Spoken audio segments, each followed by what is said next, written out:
नमस्कार दोस्तों, आपका स्वागत है योगेश महाजन लीगल चैनल पर। योगेश महाजन लीगल चैनल पर हम आपको प्रस्तुत करेंगे नवीनतम सुप्रीम कोर्ट के फैसलों और विभिन्न अन्य न्यायालयों के फैसलों पर और विधि ज्ञान को प्रसारित करने का प्रयास करेंगे। इस चैनल पर हम न्यायिक फैसलों के महत्व को समझाने और विधि समझौतों की युक्तियों को समझाने का प्रयास करते हैं। हमारा मकसद है कानून और न्याय के क्षेत्र में ज्ञान को आपके पास पहुंचाना, तो कृपया हमारे चैनल को सब्सक्राइब करें, घंटी आइकन दबाएं, वीडियो को लाइक और शेयर करें। दोस्तों, माननीय सुप्रीम कोर्ट की 17 मई 2024 की ये जजमेंट आई है, जिसमें सिविल अपील नंबर 7840/2023, जिसमें अपीलेंट वर्सेस रिस्पोंडेंट्स का ये केस है। तो माननीय सुप्रीम कोर्ट ने यहाँ पर एक जो लीगल इशू था वो डिसाइड किया था, और एक जो ऑब्जर्वेशन लीगल जो पॉइंट था वो इस पे डिस्कशन ये किया था कि जो भी suit for the part performance of the contract होता है उसमें 3 साल का लिमिटेशन पीरियड होता है। तो इसमें माननीय सुप्रीम कोर्ट ने कहा था कि सिर्फ इस कह देने पे कि सूट फॉर द जो part performance of the contract का जो लिमिटेशन पीरियड 3 इयर्स है, इसका मतलब अगर कोई यहाँ पर प्लेंटिफ केस फाइल करता है for the part performance of the contract, इस ग्राउंड पे वो सूट को डिक्री नहीं कर देना चाहिए, इस ग्राउंड पे कि उसने लिमिटेशन के अंदर वो सूट को फाइल किया है। तो मींस जो अगर इसमें माननीय सुप्रीम कोर्ट ने इस पे गौर किया कि मींस इस पे जो है वो स्ट्रेस किया कि जो suit for the part performance में जो प्लेंटिफ है उसकी रेडीनेस और जो कंडक्ट है वो मायने रखता है, ना कि वो उसने लिमिटेशन के अंदर फाइल किया है। जैसे 3 साल का जो लिमिटेशन है, लिमिटेशन एक्ट के अंदर बताया हुआ है, 3 साल की लिमिटेशन के अंदर केस फाइल कर दिया, सिर्फ इस ग्राउंड पे डिग्री कर देना माननीय कोर्ट ने कहा था कि ये लीगल नहीं रहेगा, लीगलिटी नहीं रहेगी। इसमें कंडक्ट देखना जरूरी है प्लेंटिफ का कि उसमें रेडीनेस थी कि नहीं थी, क्योंकि suit for the part performance of contract में हमेशा ये देखा जाता है कि जो एक ब्रीच हुआ हो रिस्पोंडेंट की साइड से, और यहाँ पर जो प्लेंटिफ है उसकी तरफ से रेडीनेस हमेशा रही हो कि वो जो remaining part of the performance of contract के लिए हम हमेशा इच्छुक रहा हो। तो आइए हम इसके कंटेंट्स को देखते हैं और समझने की कोशिश करते हैं माननीय सुप्रीम कोर्ट ने इस पे क्या निर्णय दिया था। तो देखिए, ये प्लेंटिफ थे, उन्होंने जो कि अपीलेंट है वो प्लेंटिफ है, उनके पास जो थी वो डिग्री हो गई थी ट्रायल कोर्ट में, लेकिन हाई कोर्ट ने उस डिग्री को सेट असाइड कर दिया था। अब हाई कोर्ट के ऑर्डर को यहाँ पर माननीय सुप्रीम कोर्ट में चैलेंज किया गया था। तो यहाँ पर अब जो जजमेंट थी high court of Madhya Pradesh की, उसको जो जजमेंट आई थी 1 सितंबर 2016 की, जो फर्स्ट अपील जो फाइल की गई थी मींस रिस्पोंडेंट्स की साइड से, उसको अलाउ कर दिया था अपील को, और जो डिग्रीड हुई थी उसको ट्रायल कोर्ट की जो डिग्री को सेट असाइड कर दिया था। जजमेंट थी नंबर 100। और फैक्ट्स क्या थे कि जो अपीलेंट हैं उन्होंने एग्रीमेंट पे आए थे, एग्रीमेंट टू सेल जो है वो रिस्पोंडेंट नंबर 4 के साथ किया था, जो कि पावर अटॉर्नी थी उनके पास, जो डिफेंडेंट नंबर 2 से 11 तक की जो पावर अटॉर्नी थी, और उन्होंने एक परचेज ऑफ लैंड खरीदी थी। मींस जो प्लेंटिफ ने परचेज ऑफ लैंड जो है वो रिस्पोंडेंट नंबर जो 4 हैं, जो कि जिनके पास पावर अटॉर्नी थी, रिमेनिंग डिफेंडेंट नंबर 2 से 11 की, उन्होंने 145.60 एकड़ की जो लैंड थी खसरा नंबर 100, जो विलेज नंबर 100 जबलपुर डिस्ट्रिक्ट में है, फॉर कंसिडरेशन मींस 3,000 रुपये पर एकड़ के हिसाब से खरीदी थी, जिसकी टोटल वैल्यू थी 4,41,000। यहाँ पर प्लेंटिफ ने अर्नेस्ट मनी मींस जो एडवांस मनी था वो दे दिया था 41,000 का, जब एग्रीमेंट टू सेल का जो date of agreement to sell हुआ था, और बैलेंस अमाउंट जो है उन्होंने कहा था कि जो रजिस्ट्रेशन ऑफ सेल डीड होगी और जो तब दिया जाएगा, जो कि 6 महीने तक की 6 महीने जब डेट ऑफ एग्रीमेंट के 6 महीने के अंदर वो करना होगा। तो मींस एग्रीमेंट हुआ 41,000 रुपये अर्नेस्ट मनी दी, और रिमेनिंग अमाउंट था उन्होंने कहा था कि 6 महीने के जो एग्रीमेंट की 6 महीने के अंदर जो है बाकी जगह बैलेंस दिया जाएगा। अब 22/5/1996 को प्लेंटिफ ने 40,000 के बाद 20,000 की और अमाउंट दी और इंडोर्समेंट कर दिया एग्रीमेंट के बीच में, और 40,000 रुपये जो है वो 30 जून 1996 को दी, जो भी इंडोर्स कर दिया था एग्रीमेंट के पीछे साइड पे, बैक साइड पे इंडोर्स कर दिया गया था। लेकिन 26 दिसंबर 1996 को एक और एग्रीमेंट एग्जीक्यूट किया गया, मींस प्लेंटिफ और पावर अटॉर्नी होल्डर थे plaintiff and the power attorney holder, जिन्होंने extending the execution of sale deed को बढ़ा दिया गया 31 मार्च 1997 में 1997 तक, और फिर फर्दर एक्सटेंशन दे दी गई थी 31 मई 1997 को। एक एंट्री कर दी थी एग्रीमेंट में 26/12/1996 के जो एग्रीमेंट हुआ था उसमें एक एंट्री कर दी थी। एक और एंट्री थी वो 26/4/1997 को एक और एंट्री कर दी थी, उसमें मेंशन कर दिया था कि एग्रीमेंट टू सेल जो है वो एंड तक वो खत्म हो जाएगा 31 मई 1997 को। लेकिन यहाँ पर अब क्या हुआ कि रिस्पोंडेंट जो डिफेंडेंट नंबर 1 है, जिनके पास पावर अटॉर्नी थी रिमेनिंग जो डिफेंडेंट नंबर 2 से 11 थी, उन्होंने सेल डीड थी वो 14 मई 1997 को दूसरे रिस्पोंडेंट्स मींस दूसरी पार्टी को दे दी गई, जो रिस्पोंडेंट नंबर 1, 2, 3 बनाए गए थे अपीलेंट द्वारा, और उसको डिफेंडेंट नंबर 12 से 14 को एडिड किया गया है। मींस जो सूट जब फाइल किया था तो जिसमें प्लेंटिफ यहाँ पर अपीलेंट है, वो उन्होंने प्लेंटिफ थे जो सूट फाइल किया था, जिनको दी गई थी उनको भी पार्टी बनाया गया था, लेकिन वहाँ पर उनको डिफेंडेंट नंबर 13 से 14 बनाया गया था, 12 से 14 बनाया गया था, और सुप्रीम कोर्ट में उनको रिस्पोंडेंट नंबर 1, 2, 3 बनाया गया है। और जबकि रिस्पोंडेंट्स को पता था कि इस सेल एग्रीमेंट हो चुका है और इसकी एक्सटेंशन भी हो चुकी है, और अब सेल डीड थी 14 मई 1997 को वो एग्जीक्यूट की गई behind the back of the appellate, और जो कि बाद में नोटिस किया गया, और जब एक लीगल नोटिस जो भेजा गया था 30 मई 1997 को, जिसमें रिस्पोंडेंट्स को जो थे 1 से 11 तक के जो डिफेंडेंट थे उनको कहा था कि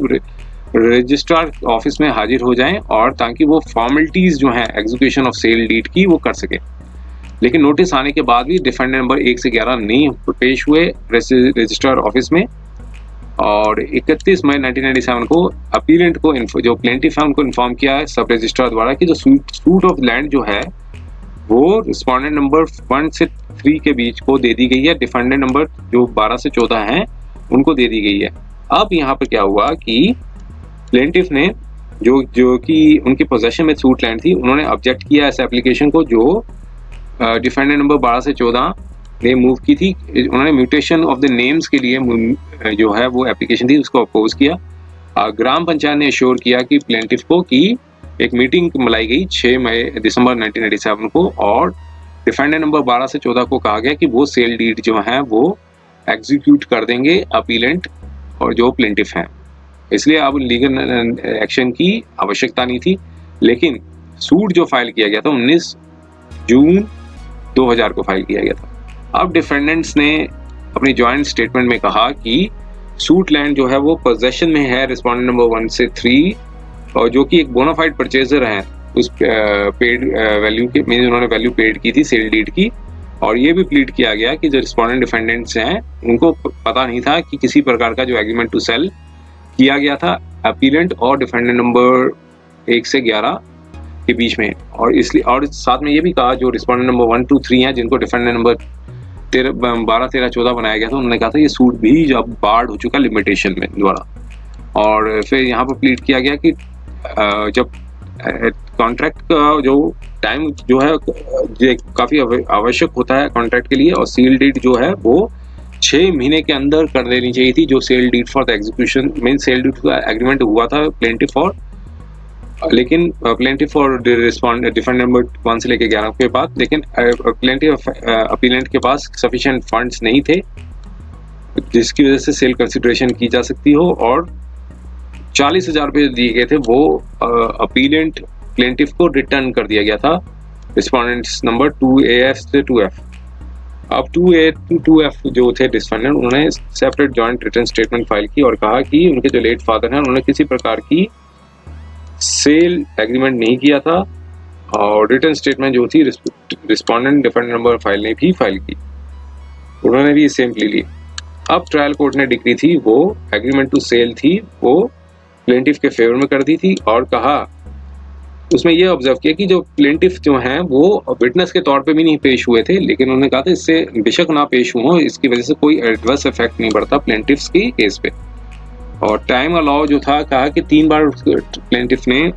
उसको 3 बार बढ़ा दिया था, एक्सटेंशन कर दी थी, अर्नेस्ट मनी भी दे दी गई थी इसलिए, और प्लेंटिफ जो हैं वो रेडी भी हैं और विलिंगनेस भी है उनकी prior to performance of contract, इसलिए सूट किसी प्रकार का लिमिटेशन से बैरिड नहीं होता है। और सेल डीड जो थी वो 31 मई 1997 तक हो गई थी। सेल सूट जो था वो फाइल किया गया था 30 मई 2000 को, मीन्स पूरे लगभग 3 साल के बाद फाइल किया गया था, क्योंकि कोर्ट समर वेकेशन के लिए क्लोज थी और जो कि एक्सटेंड कर दी गई थी 18 जून 2000 को, और सूट जो फाइनली फाइल किया गया था 19 जून 2000 को। इसलिए कोर्ट ने कहा कि सूट जो है वो लिमिटेशन के दायरे में है और उन्होंने last date of the limitation में फाइल किया गया था। अपीलेंट जो अपील फाइल की respondent number 1 to 3, high court ने इम्प्यून जजमेंट दी और अपील को अलाउ कर दिया और जजमेंट और डिग्री थी ट्रायल कोर्ट की उसको डिसमिस कर दिया, और इसलिए अब यहाँ पर अपील फाइल की गई थी। दोनों पार्टीज ने अपने अपने कंटेंशंस दिए। अब कोर्ट ने अपनी ऑब्जर्वेशन में ये कहा कि जो हाई कोर्ट है उन्होंने अपीलेंट प्लेंटिफ को नॉन सूटेड कर दिया। पहली चीज ये बताई कि जो डिफेंडेंट नंबर 1 जो है वो सोल ऑनर नहीं है प्रॉपर्टी के, वो कोपार्सनरी प्रॉपर्टी थी और इसलिए दूसरे कोपार्सनर ने किसी प्रकार की इनिशियल एग्रीमेंट पे साइन दस्तखत नहीं किए थे, दस्तखत मींस सिग्नेचर नहीं किए थे, और अपीलेंट प्लेंटिफ ने भी अपनी पेशी नहीं दी थी और विटनेस बॉक्स पे आए नहीं थे, सिर्फ टेस्टिमोनी थी उनकी पावर अटॉर्नी होल्डर की, उसको स्टेटमेंट के तौर पे नहीं लिया जा सकता, जो कि सिविल सूट इन नेचर का है। और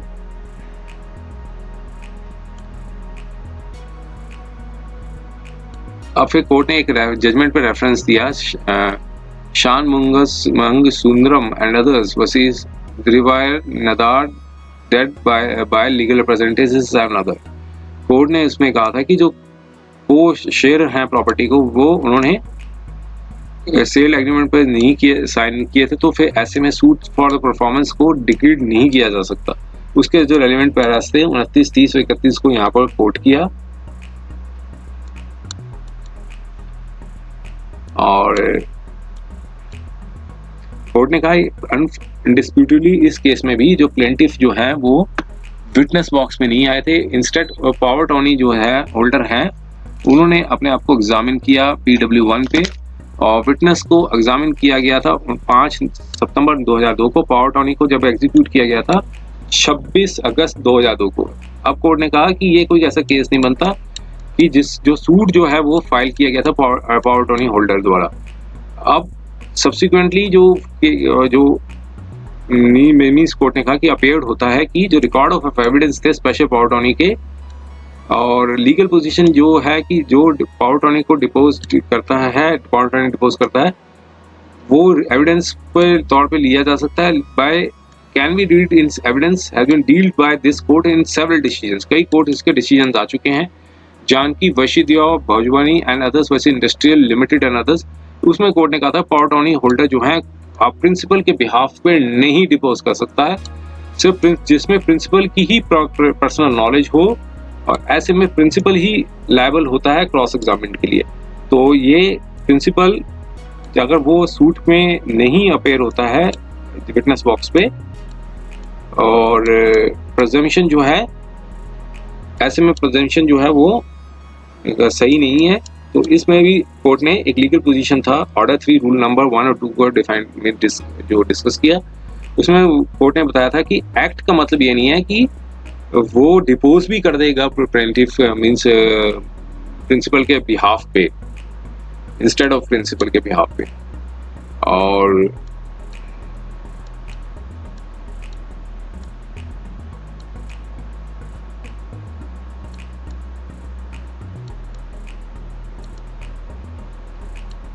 काफ़ी जजमेंट्स आई हैं, फिर उसमें ये भी कई रेफरेंस जजमेंट्स को दिया उन्होंने। एक मन कौर वर्सेस हड़तार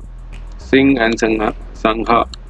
कोर्ट ने अगले डिसीजंस पे भी रेफर किया जानकी वासुदेव भोजवानी का, और कोर्ट ने कहा कि जब प्लेंटिफ को प्रूव ये करना होता है कि वो हमेशा तत्पर तैयार रहता है कि वो विलिंगनेस उसकी होनी चाहिए कि पार्ट ऑफ कॉन्ट्रैक्ट के लिए, तो वो अपनी तरीके से जो ऑब्लिगेशंस थे उसके वो इंटरेस्टेड है वो परफॉर्म करने के लिए, तो उसको विटनेस बॉक्स में आना चाहिए और एविडेंस देने चाहिए कि उन्होंने सारे जितनी भी रेडीनेस और विलिंगनेस थी उस पार्ट ऑफ कॉन्ट्रैक्ट की एक और रिसेंट जजमेंट आई थी AC Narayanan versus state of Maharashtra and other की। कोर्ट ने कई बार जो है अर्लियर जजमेंट्स को भी कंसीडर किया है जानकी वशीदा भोजवानी की, और नोटिस ये किया था कि पावर टॉर्नी होल्डर जो हैं सीपीसी में, वो कोर्ट ने कहा था कि जो कोर्ट जो कंसर्न थी क्रिमिनल केस में, तो क्रिमिनल लॉ जो है वो सर्टेन मोशन किसी भी द्वारा कोई भी व्यक्ति है वो सर्टेन मोशन में ला सकता है, इवन स्ट्रेंजर भी ला सकता है, लीगल हेयर भी ला सकता है, और कंप्लेंट जो है 138 NNI की फाइल की जा सकती है, और पावर टॉर्नी अगर उसके पास होती है तो ऐसे में पावर टॉर्नी जो है वो उसे कंप्लेंट के तौर पे पेश हो सकता है। तो इसके बाद 3 जजमेंट्स भी आई थी इस कोर्ट की, जानकी वशीदा भोजवानी, मन कौर और AC नारायण। तो कोर्ट ने अपना व्यू ये दिया था कि section 12 of specific relief act में, जिसमें सूट परफॉर्मेंस है, जिसमें प्लेंटिफ की आवश्यकता होती है कि वो आए और विटनेस बॉक्स में केस प्रस्तुत हो और अपनी अवर्मेंट दे कि वो तत्पर तैयार है, कि वो अपनी रेडीनेस और विलिंगनेस जो एसेंशियल टर्म्स ऑफ कॉन्ट्रैक्ट है वो करने को तैयार है। तो अब यहाँ पर कहा है कि पावर टॉर्नी जो है वो इंटाइटल्ड नहीं होता है कि वो डिपोज करे और प्लेंटिफ के बिहाफ पे। तो ऐसे में कोर्ट ने कहा कि पावर टॉर्नी के जो है वो सम एक्ट्स जो हैं वो पावर टॉर्नी के बेसिस पे हो सकते हैं, लेकिन ही मे डिस्पोज फॉर द प्रिंसिपल के बिहाफ की तरफ से डिस्पोज कर सकता है फॉर सच एक्ट, लेकिन वो डिपोज नहीं कर सकता जो सिर्फ प्रिंसिपल द्वारा किए हों और नॉट बाय हिम, जो एक्ट्स हैं सिर्फ प्रिंसिपल द्वारा किए गए हों, उसके द्वारा नहीं किए गए हों। और similarly he can depose the principal in respect of the matter, जिसमें प्रिंसिपल के पास ही पर्सनल नॉलेज हो, और ऐसे में प्रिंसिपल को ही क्रॉस एग्जामिन किया जा सकता है। तो इसमें प्लेंटिफ में ये बताया कि जो स्पेसिफिक परफॉर्मेंस को प्रूव करने के लिए उसको हमेशा तत्पर तैयार रहना चाहिए, और वो मीन्स रेडी हो, विलिंगनेस हो कि वो अपना पार्ट ऑफ कॉन्ट्रैक्ट है वो कर सकता है। तो इसमें कोर्ट ने यही बताया कि जो प्लेंटिफ थे उन्होंने विटनेस बॉक्स पे आ नहीं पाए, और क्रॉस एग्जामिन के लिए वो तैयार मीन्स क्रॉस एग्जामिन भी नहीं हो पाया, तो इसलिए ये प्रूव नहीं कर पाए जो प्री रिक्विजिट था सेक्शन 12 ऑफ स्पेसिफिक एक्ट को, उसको प्रूव नहीं कर पाए। और अब दूसरा पहलू ये कोर्ट ने ये कहा कि जो ओरिजिनल एग्रीमेंट था उसका टाइम था रजिस्ट्रेशन ऑफ सेल डीड का, जिसे एक्सटेंड करा दिया गया था। अब लेकिन सूट जो है वो लास्ट डेट ऑफ लिमिटेशन पे फाइल किया गया था, calculated on the basis of last extended time. तो अब कोर्ट ने कहा कि जो फाइलिंग थी suit of the performance of the contract की, वो काफी देर बाद हुई थी, तो जो लिमिटेशन का पीरियड के खत्म होने के बाद दी गई थी। तो ऐसे में जो बेशक वो सूट जो है 3 साल के अंदर फाइल किया जा सकता हो, लेकिन ये कहीं भी पता नहीं चलता है कि हर सूट जो है वो उसे इस ग्राउंड पे डिक्लेयर कर दिया जाए, उसको डिग्री कर दिया है कि उसने सूट जो है लिमिटेशन के अंदर फाइल किया है। तो जबकि टाइम लिमिट्स थे प्रिस्क्राइब किए गए थे अंदर एग्रीमेंट के, तो उसका कोई सिग्निफिकेंस नहीं बनेगा। तो ऐसे में कोर्ट ने इस ग्राउंड पे जो है वो प्लेंटिफ के अगेंस्ट में गया, मीन्स अपीलेंट के अगेंस्ट में गया, और सदामणि कंदापन वर्सेस एस राजा लक्ष्मी की जजमेंट थी, उसमें यही कहा था कि हर सूट ऑफ परफॉर्मेंस को इस ग्राउंड पर डिग्री नहीं कर देना चाहिए क्योंकि उसने फाइल लिमिटेशन पे किया हो इस टाइम,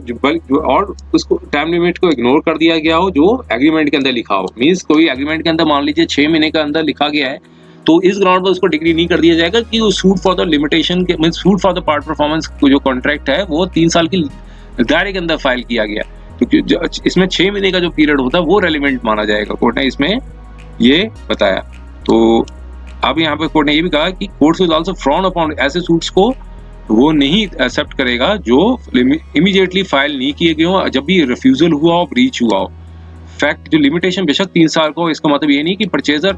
फिर वेट करेगा 1 से 2 साल तक के लिए कि सूट फाइल किया जा सके और डिग्री ली जा सके फॉर दी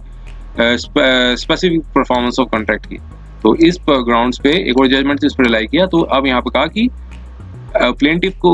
एग्रीमेंट पे आया था विद वन ऑफ दिस को ऑनर्स के, लेकिन उसके बाद एक्सटेंशंस मांगी, लेकिन सूट जो है वो नहीं फाइल किया, जबकि उसे पता था कि उनको पता था कि सूट को 1997 14 मई 1997 को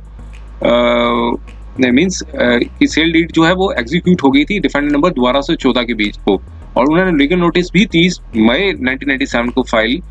की मीन्स दिया था, और इन्होंने ऑब्जेक्ट भी किया था कि सब्सिक्वेंट परचेजर को कि म्यूटेशन ऑफ द नेम्स जो हो रहे थे उनके रेवेन्यू रिकॉर्ड्स पे, और मीटिंग भी हुई ग्राम पंचायत की। फिर उसके बाद सूट, उसके बाद भी जो सूट है वो 9 मई 2000 को फाइल किया गया, लास्ट डेट थी लिमिटेशन की।